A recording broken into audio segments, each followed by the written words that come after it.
This on many days. Again, this weekend is going to be the 6-year anniversary of the Sunday Night Paper Silver Massacre. And as we hit May 2017, it's going to be my 10-year anniversary of living in Colorado and my 15-year anniversary of getting into the precious metal sector. And this week is my 5.5-year anniversary at Miles Franklin, which is important because right now gold is, fighting to retake its 5.5-year downtrend line that the cartel orchestrated starting in 2011. And it's already retaken its 200-week moving average despite all of the attacks on it since. And eventually it's going to take the 5.5-year downtrend line too, which is going to create a tremendous amount of technical demand aside from the fundamental demand out there. Yeah. Well, hey, there's a lot of anniversaries coming up here. In me, it's going to be a month since in 1 month, it will be 6 years since I started doing this exclusively. I can't even believe it, how fast 6 years goes by. And yeah, there's a lot of interesting little things going on here. Besides the main stories, which the main stories kind of remain the same. Well, they get worse. Today I wrote another one of these Tim Beeb Aluza articles, precious metal bullish, everything else bearish. And it's just, again, the names of my articles this week: historic unsustainability, .com valuations and sentiment in a Great Depression era. It's almost shocking to see how financial markets have been commandeered, but not in a good way, in a way that only a handful of people have benefited. And, the very process of doing that has injured so many billions of people around the world with the low interest rates and the dislocations of Main Street markets and the oversupply. And then, of course, we have the historically overvalued bonds and stocks. And now can you imagine that real estate, the real estate prices here on average are higher than the top in 2008? With all that's going on, as we print a nearly zero GDP, and we have this exploding debt and delinquencies, and the retail Armageddon, and commercial real estate prices are 25% above the 2008 peak, considering all that's going on. That's how much all of the money printing has so badly dislocated and damaged the world, and to the point where, as I've said, the most overdue financial crisis in history has to inevitably hit. And then you look at all the catalysts out there. We don't even need to talk about whether Marine Le Pen will overcome the propaganda like Trump and the Brexit did. But, we have the government shutdown, the debt ceiling. Are we going to go to war with North Korea this week? Or remember, we need to take Assad out. We're going to go to war with them too. And Trump's tax plan is failing, and his second Obamacare plan has already failed.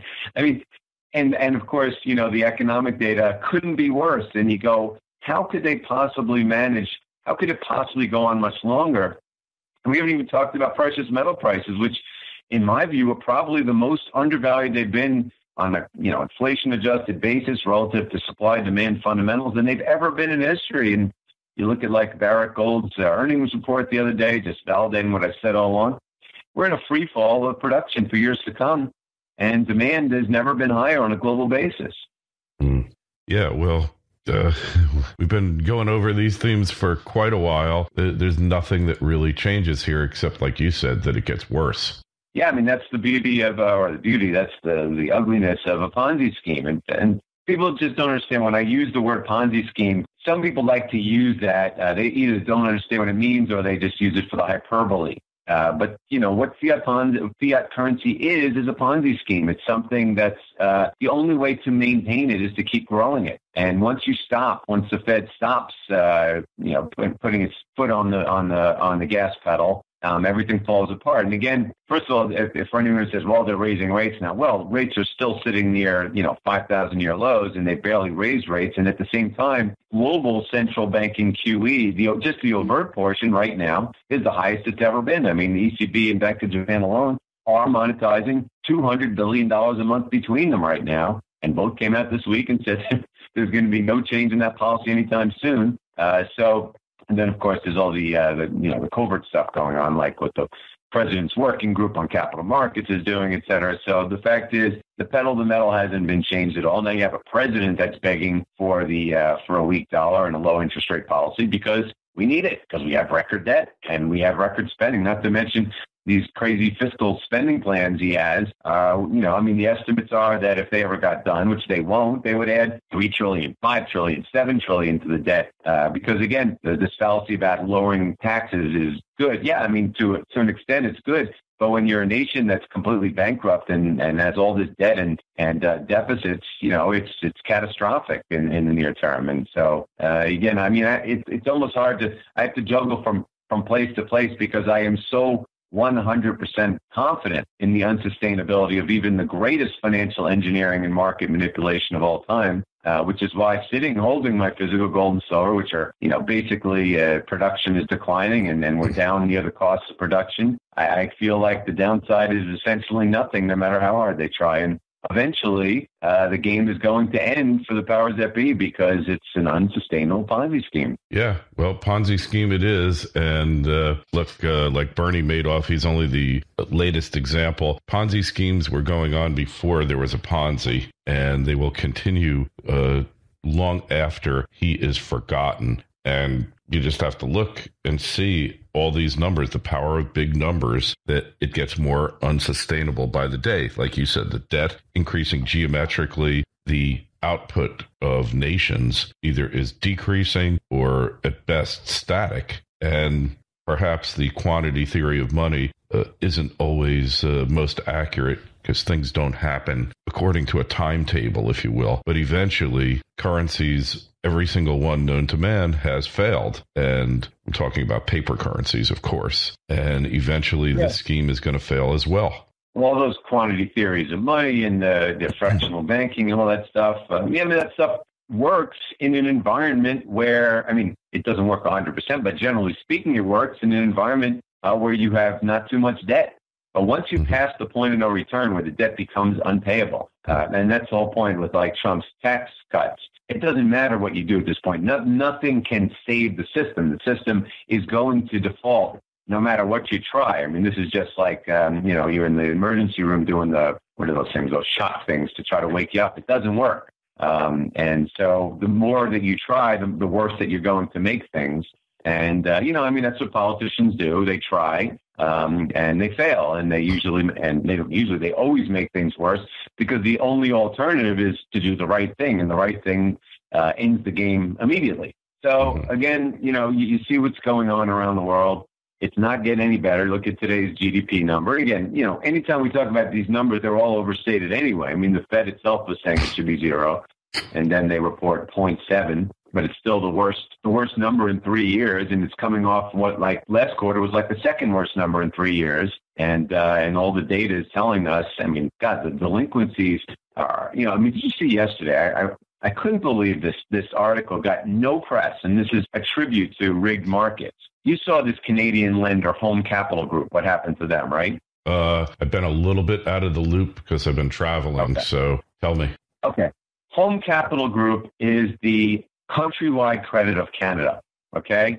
Or what was the name of the one if we can remember the one in England way back when? It wasn't IndyMac. No, the one in Britain years back. I can't remember. Okay.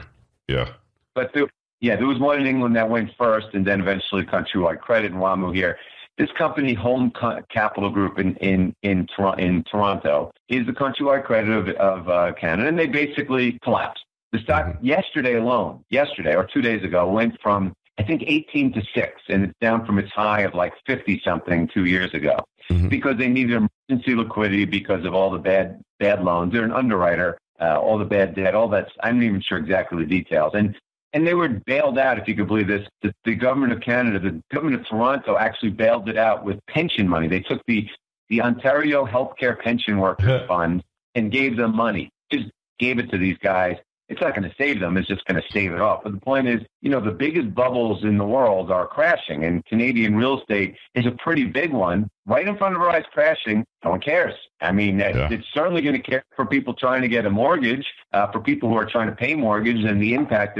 This was on the same day that Toronto or Ontario instituted a 15% tax on foreign buying, just like the British Columbia did a few months ago because of all the money laundering going in to these real estate properties. You're going to see flat out crashes in real estate markets, and we're talking about the biggest real estate lenders are crashing, are going bankrupt. And that's exactly what's going to happen here. We just saw the Case-Shiller numbers here. as I said, exceeding the 2008 peak. I mean, what are we kidding? The only reason that could happen is pure money printing, leverage, manipulation. That's unsustainable. And, when you're looking and seeing these things right in front of your face crashing, how could you not take action? I mean, do you really believe, as I said, dot-com valuations in a Great Depression era are going to last? Of course not. I now more than ever believe that this is actually a bubble that will have to burst, that they won't be able to support it by money printing, and how and how everyone must take some kind of measures to protect themselves, because it can happen any day, and there's so many catalysts, so many. I mean, God, Trump met. I saw this. You saw this. He briefed the Senate 2 days ago, but not just him. The Secretary of State, Secretary of Defense, Secretary of the National Intelligence. They're all meeting with the Senate, telling them how we need to bomb North Korea now. And I mean, something is going to happen that they're not going to be able to paper over, and it's going to happen soon. Yeah, I'm inclined to agree. One thing about real estate, the latest real estate report said that sales would have been even better, except that there is a supply shortage. Now, if you look into the numbers, what I see here in Florida, it's almost a panic starting again of, oh my God, real estate's the best investment. It's going up and up, and I'm just going to miss out if I don't get into it now. That's the mindset that is beginning again. The Miami condo market was collapsing. That's just the condo market. The condo market, because it's overbuilt, which always happens in Miami. We're talking the actual resales of homes in Florida. Right. There is an acute shortage of product, as they say in the real estate business. Acute. The Miami market definitely overheated, to be expected, because they just keep building and building. They don't stop. And again, these kind of things make little sense, because right now we're talking about the lowest home ownership rate in, I think it's 20 years. Mm-hmm. Yes, you have the highest rents ever, so I guess that would prompt some people to buy. But we also have the lowest savings, the lowest real income, the lowest labor participation rate, and of course the lowest home ownership rate. So who's buying? I mean, the venture capitalists that bought up everything years ago have been exiting. So yes, in Florida, here in Colorado, people are moving here because they're desirable places, but they're not moving everywhere.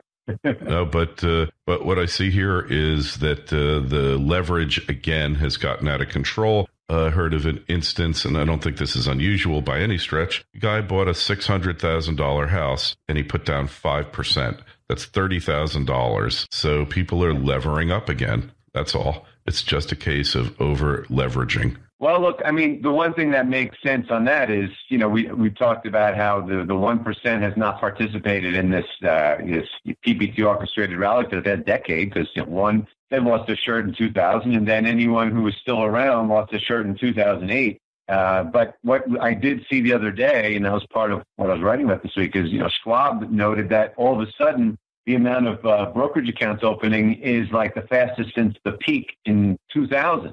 Mm-hmm. Which is exactly, by the way, what happened about 3 or 4 years ago in China, just before the Shanghai exchange collapsed. Monstrous opening of accounts. So, I guess the exuberance created by this dot-com-like bubble, and there's no question about it. This isn't just a dot-com-like bubble. This is a dot-com-like bubble, as I said, in a Great Depression era. It's 100% due to government manipulation. It's not public participation until now. They're buying, you need a Schwab account. And the beauty of it is, it's like, the crazy thing is, a lot of this was predicated on this Trumpflation. And again, the whole point was, until he got in, the hours he got in, everyone said it would be bad. Then all of a sudden they changed it to, no, he's good. Yeah. And he's going to do all these things. And yet all the things that he wanted to do have not happened. And yet still, public participation, hey, stocks are going up, we got to own them. I mean, we are really setting up for something ugly here. Yeah, unbelievable. Unbelievable, and nobody wants to see it because it's just easier. One thing I've learned in life here, in my short time on this planet, is there are very few people, Andy, who see a problem and march off and confront it and solve it. The vast majority of humanity sees a problem or sees an inkling of a problem and buries their collective heads in the sand and hope that it fixes itself or someone else will fix it for you. That's what happens here. Yeah, I mean, you know? I guess, but when you talk about people plowing into real estate, it's one thing to plow into stocks because at least you're like, well, I can sell it on it. I mean, real estate couldn't be more liquid.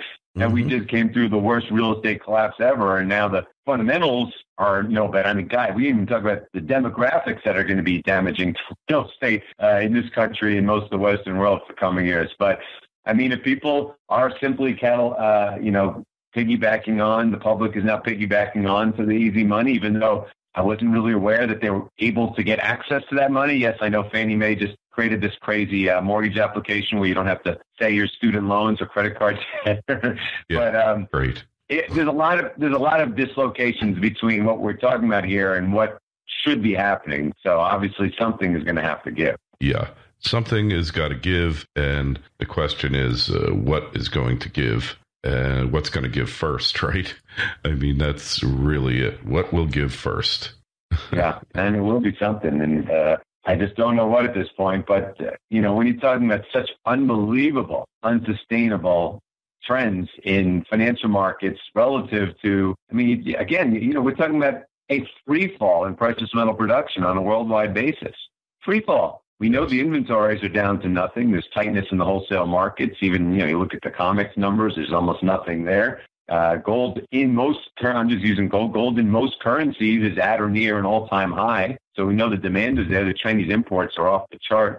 I mean, so again, you talk about an unsustainable situation. In 2008, the cartel pushed things too much and we had a massive shortage. So, at some point that's going to happen. We've had shortages in silver in 2011, 13, and 15 too. And look at all that's going on now. So we're 2017, we're due and probably never more due because, never has the supply demand been this tenuous and never have the catalysts been this broad. Oh, yeah.